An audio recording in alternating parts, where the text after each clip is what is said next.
Welcome to the Voices of the Goddess podcast. We believe that there is a goddess inside each and every one of us.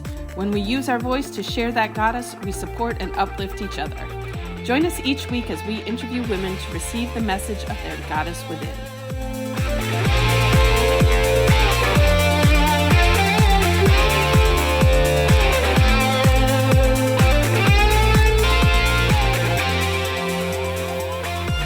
Hello, everybody, and welcome to Voices of the Goddess podcast, where we empower, inspire, and uplift women to be the goddesses they were meant to be.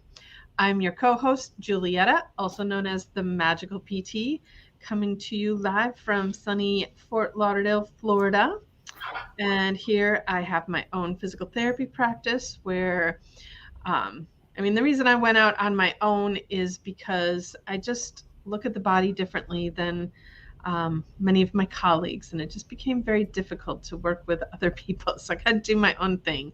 But I look at the body very holistically and not just looking at the physical body, but looking at, our emotions and our spirit as well and how that plays a role in our body. And besides that, I'm a podcaster here. I also make jewelry and gemstone art, and I paint. And I'm an author and a cat mom and other things too. But enough about that. Tell us, Allison, who you are.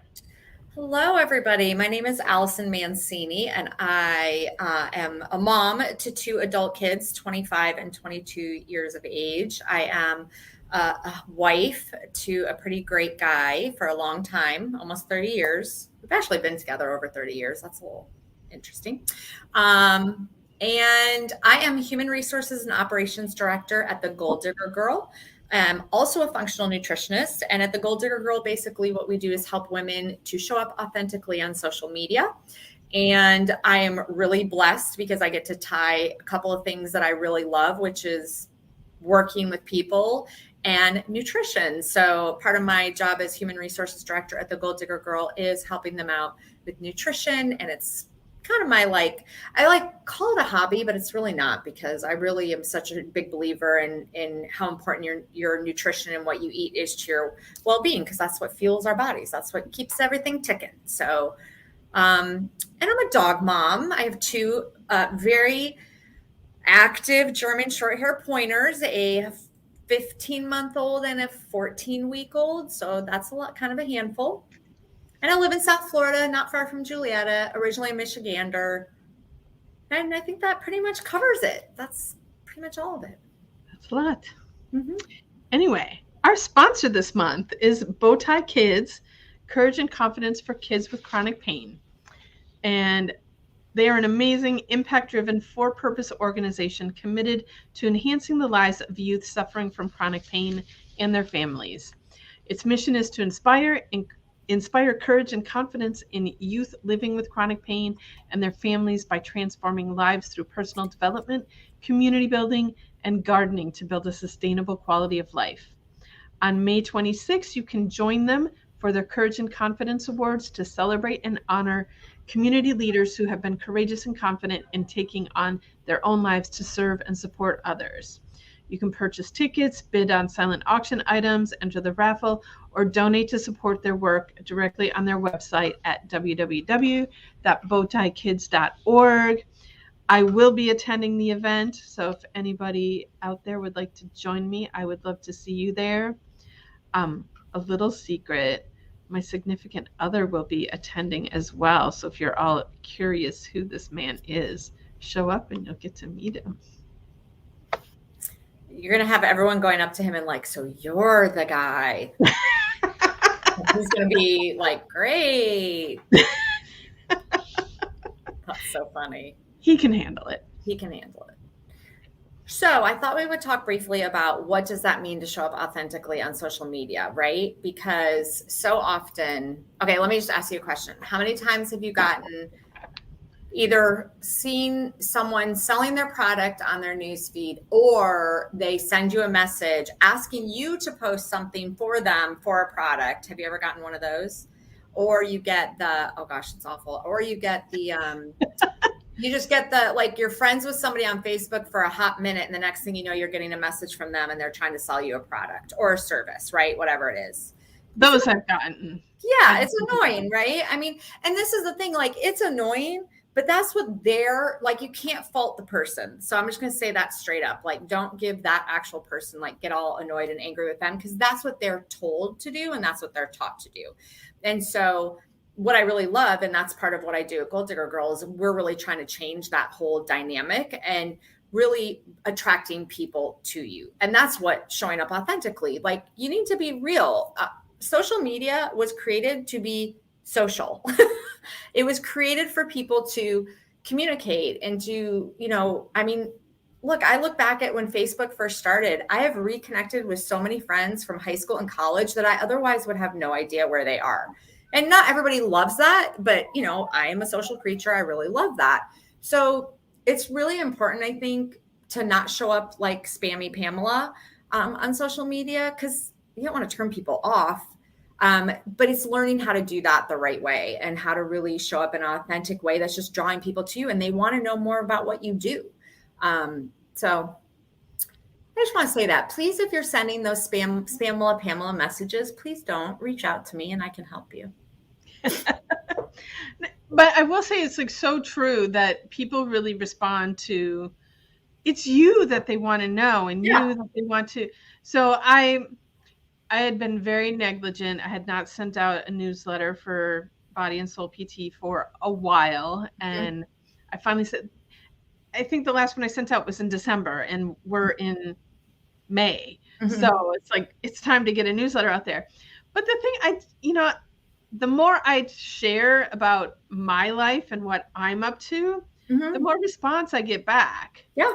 If I'll post something like, I think I'm being good and like giving them information and education and that they're going to love it. They all could care freaking less. It's like, I told them I went to a wedding in Atlanta, someone's wedding that a lot of them know. And, well, some of them mistakenly thought that I got married. Oh my, that's so funny. No, that wasn't me. I did not get married. I do not have a husband, but it's amazing to me when I send out emails like that, like just talking about my personal life, people respond. If I send out an email that I think is being useful and helpful and giving them information that they will like to have, you're like, yeah, it's true. I mean, I think that the interesting thing to me is that you, like, Julietta could be selling toothbrushes and Joe Schmo could be selling toothbrushes, and they could be exactly the same toothbrush, but I would buy them from Julietta because I know, like, and trust her. And that's really what it's all about, right? I mean, that is like, that's the basic of sales, know, like, and trust. Like, that's why people buy what they buy from who they buy it from. So that's one of the things I just really encourage. Like, if you have no clue what you're, if you are in a business and you're selling products or a service and you're just struggling and I don't know, how do I promote this on social media without coming across like spammy Pammy, just reach out to me. I'd be happy to help. Awesome. So are we ready to bring our guest on? Yes, we are. All right. Hi, Nancy. Hello. Hi there. How are you? We are great. Welcome to the show. Thank you for having me. So will you please take a couple minutes and introduce yourself to our audience and tell them about what you do? Sure. Well, I help women who are over drinking change their relationship with alcohol. Wow. And awesome. I'm a life coach and an Equus Coach, which means I use horses as co-facilitators in my life coaching business. If my clients are in Colorado, or if they want to come see me in Colorado, it's kind of hard to do Equus coaching over Zoom, but so I do virtual coaching like we're talking now, and also in person with horses. And I love that. And I know as a physical therapist, there's a lot of equine assisted therapy out there in the world, but I also have a client. I think horses are beautiful, but I've not experienced them much in my life, and having them explain to me how, like, the horses just, they see straight who you are, and there is no there's no getting around that. There's no hiding from a horse. And That's so, right. and they're going to mirror back to you what you present to them. And Exactly I right. think that's so cool. Yeah. To be able to use that tool and tap into. It's fascinating. And, I like to say that horses are magic, and I truly believe that. They just, they're great lie detectors, and they're so intuitive, and they help us, discover our truth. And it's just, it's magic. Have you always been connected to horses, or is this something that came up? No, this is new for me. My first experience with this type of work was in 2018, and had a couple of, 3 different experiences as a participant, and just knew that I had to learn how to do it so that I could offer it in my practice that was, just starting out. So I'm just thrilled to have the experience and to be able to offer it to my clients.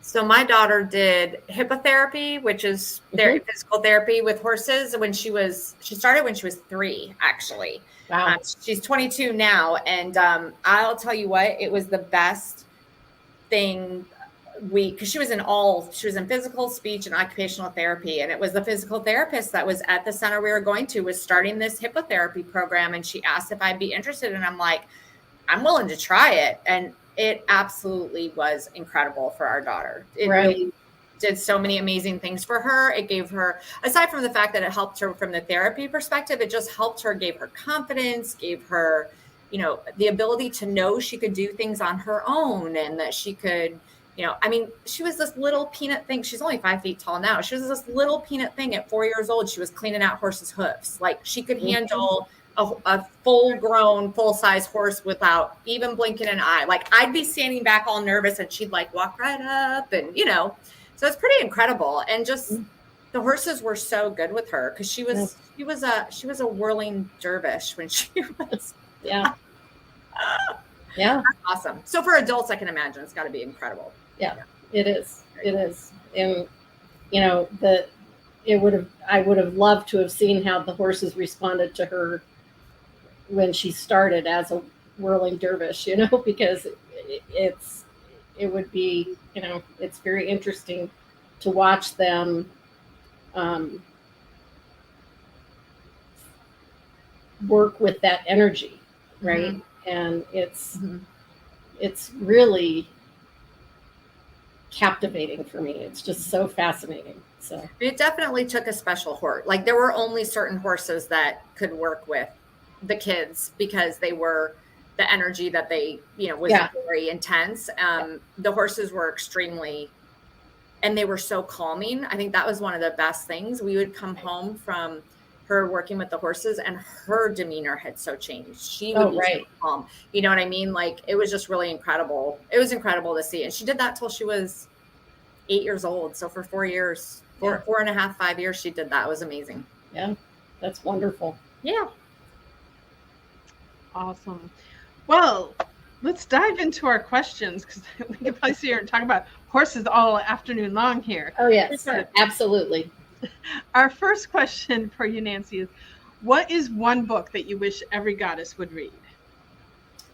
I think that I would probably have to say Daring Greatly by Brené Brown. I would venture to say that most of your audience has probably read it already, but it's just an outstanding book. And, it helped me understand the importance of being vulnerable, and it also clued me in on the impact that shame has had and continues to have on my life. I think it's a really important work, and I think it's a really important book. Yeah. And creating that shift from, everybody views, not everybody, but generally vulnerability is viewed as a weakness, when truly it's an amazing strength if you can Absolutely. It's an act of courage, and it's it's takes guts to be vulnerable. Yeah. So. Yeah, we love Brené Brown, and we've used her books in our book club, and so yeah. Yep. Good book. Yeah. Read it if you haven't. Our second question for you, Nancy, is because we feel it's really important for women to practice self-care. I mean, we're always caring for others, and we tend to forget to take care of ourselves. So what is your top self-care practice, and how does it support you? Well, and I'm not really great at this, but the practice that's most helpful for me is meditation.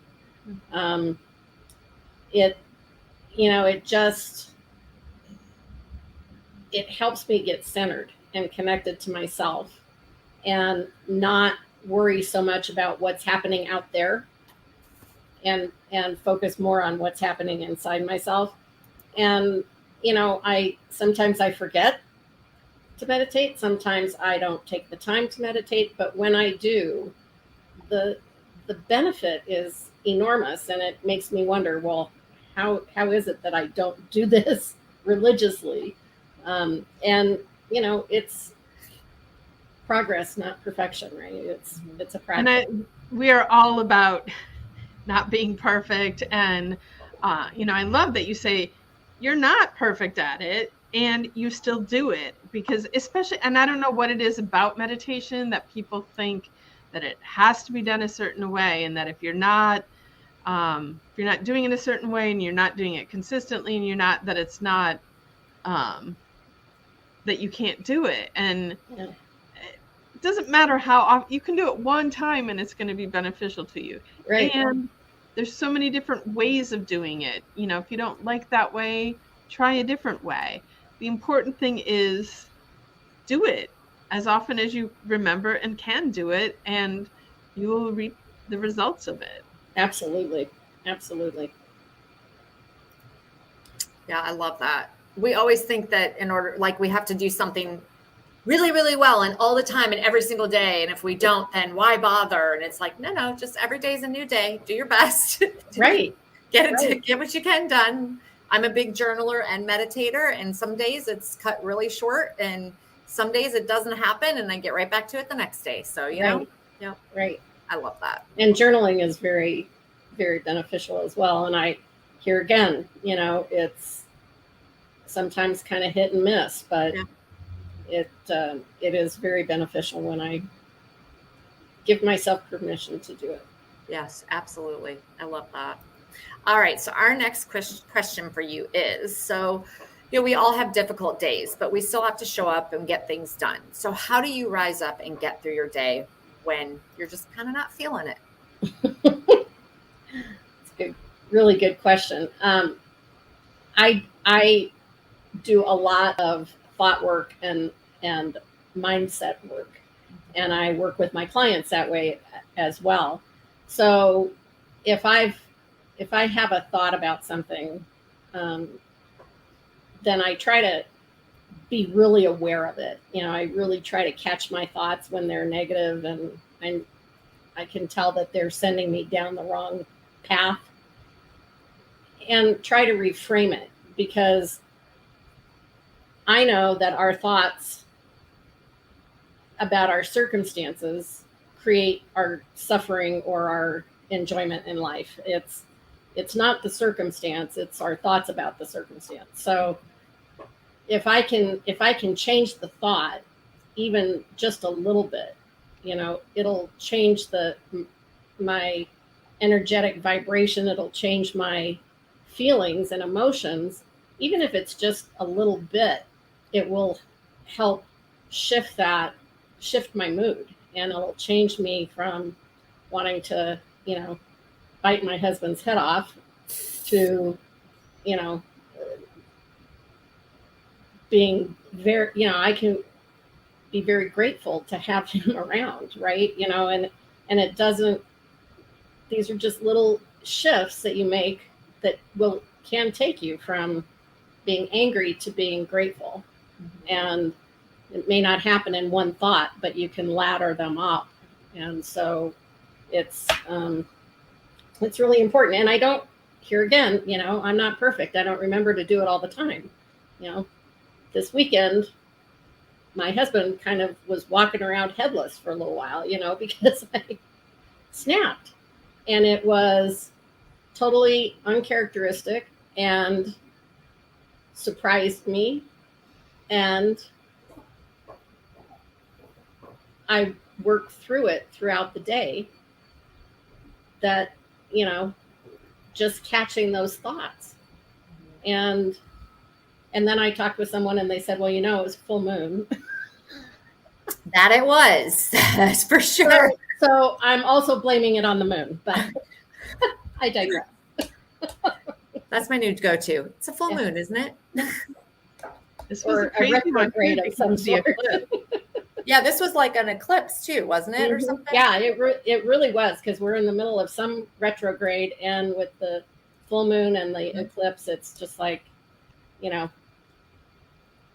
Katie barred the door. So, gosh, we could go on a whole conversation about the moon. I just found a great new app called Moon Calendar. It's amazing. Ooh, yeah, you can put in your birth date, and it gives you all the goods, and yeah, nice.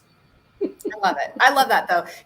That comes up a lot when we ask the women that we interview that question. It's a lot about taking that time and really thinking, like you said, going through that thought process of really looking at how you're handling things. And It is mindset. It really is mindset. Like we always talk about, give yourself a chance to feel the feels and do what you need to do. And then let's figure out a way around that and move forward. So right. I love that you shared. And sometimes you can do it quickly, and sometimes it gets pretty messy. Yeah. And for me, this weekend, it was pretty messy, but we got through it. He's still vertical, so. That's good. That's so funny. How long have you been married? Gosh, we got married in 2004 on our 7th anniversary. So we've been together for quite a while. And yeah. Okay. So, okay. So probably about as long as I have. Yeah. That's awesome. I love it. All right. Our next question for you is, what is a life experience? And we know there's probably many, but what is a life experience that's really played a big role in forming who you are today? Well, I think the biggest one, and I'm going to throw out a little trigger warning here for suicide, but I attempted suicide in 2009, and as a result of that, I quit drinking, and that has been the biggest change in my life. And so, it's unfortunate that it came to that in order to get me to realize that I had a real problem with alcohol.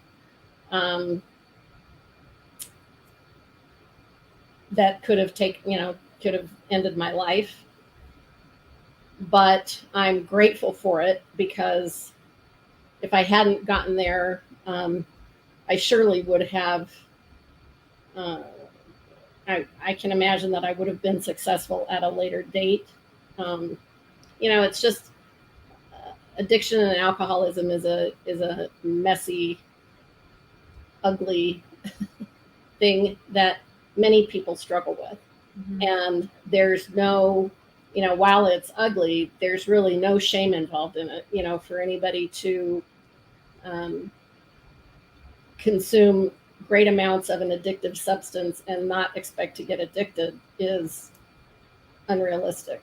And so, for me, it's a judgment-free issue. And, one of my passions is to shatter the stigma of alcoholism and addiction. Now, did you go through like AA and all of that to get? I did. And AA saved my life. I mean, I don't know what I would have done without them, because I wasn't aware of any other option at the time. I think there are others that I wasn't aware of, and how I didn't know about them, I don't know. But one of the things I do know was that before I quit drinking, before I tried to kill myself, I knew I had a problem, but I wasn't ready to quit drinking, for God's sakes. And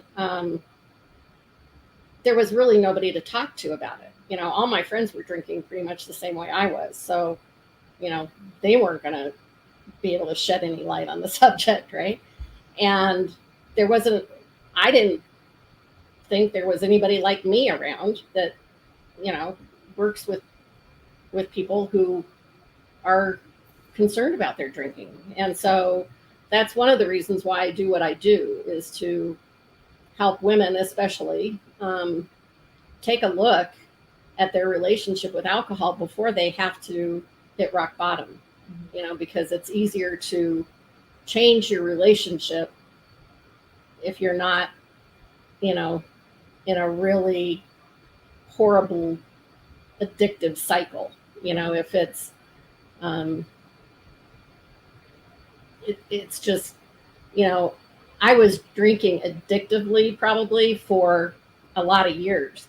It really developed into alcoholism the last couple of years, and it was because my father killed himself, and I felt guilty about it. And so my thoughts created my incredible suffering for 2 years, until it ramped up to the point where I thought that I would, you know, everyone would be better off without me. Wow. So you talk about mindset and what our thoughts can do to us. They can kill us. And alcohol is a very subtle foe, and it sneaks up on you, and it doesn't discriminate.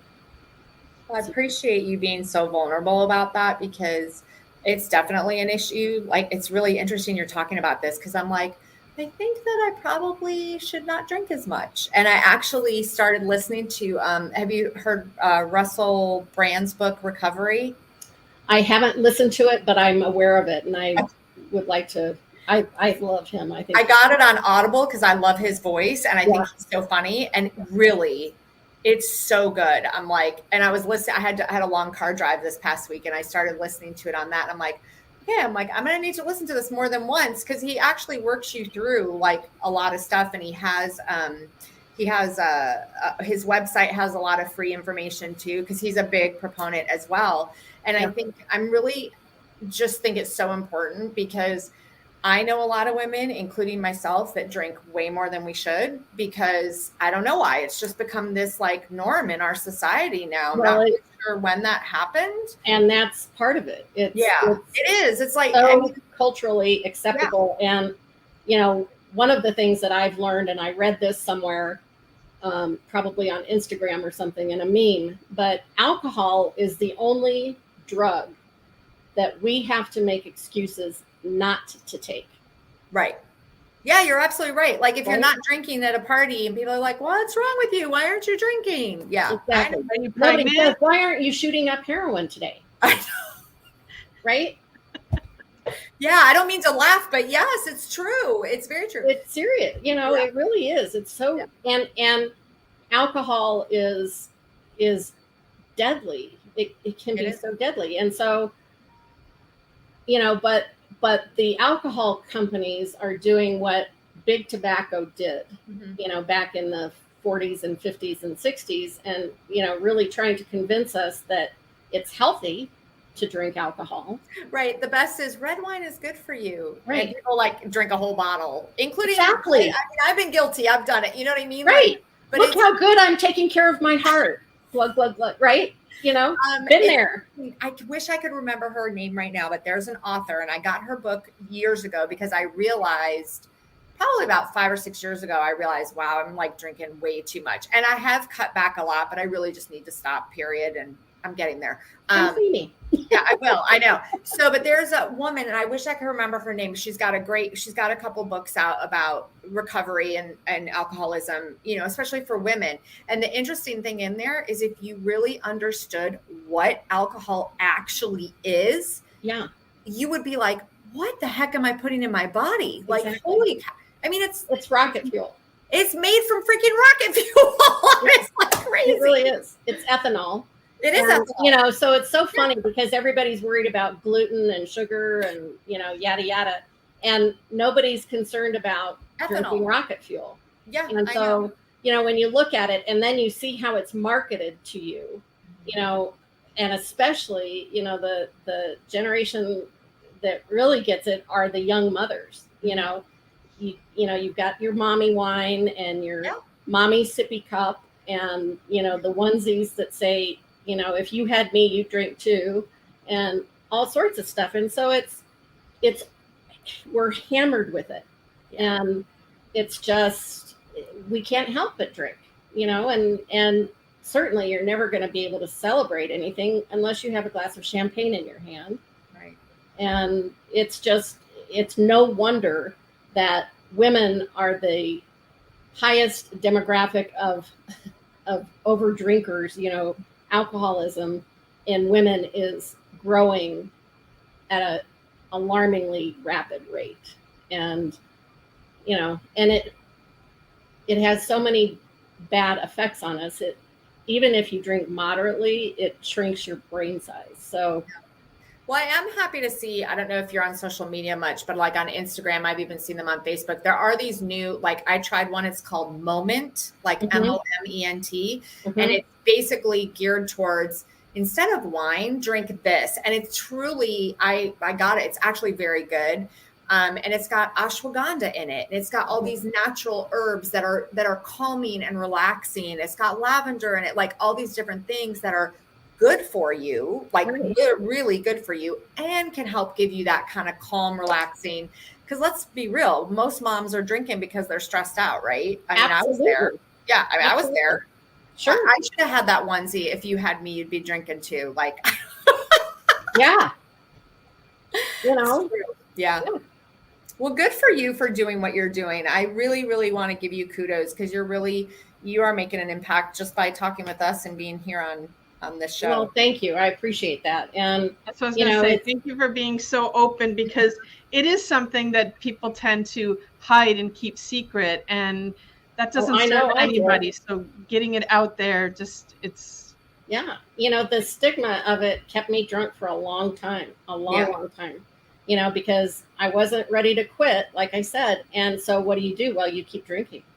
And it just gets worse and worse and worse. And so it's that thing of having to go out to dinner or go somewhere and be like, no, I'm not drinking tonight, and everybody else is drinking, right? Like, that's what happens. That's And then you say, oh, all right, and you get in, and then and so it's difficult, but there's no shame involved, and if people are shaming you for taking care of yourself and not drinking, then they're not your people. They're really not your people. So, yeah.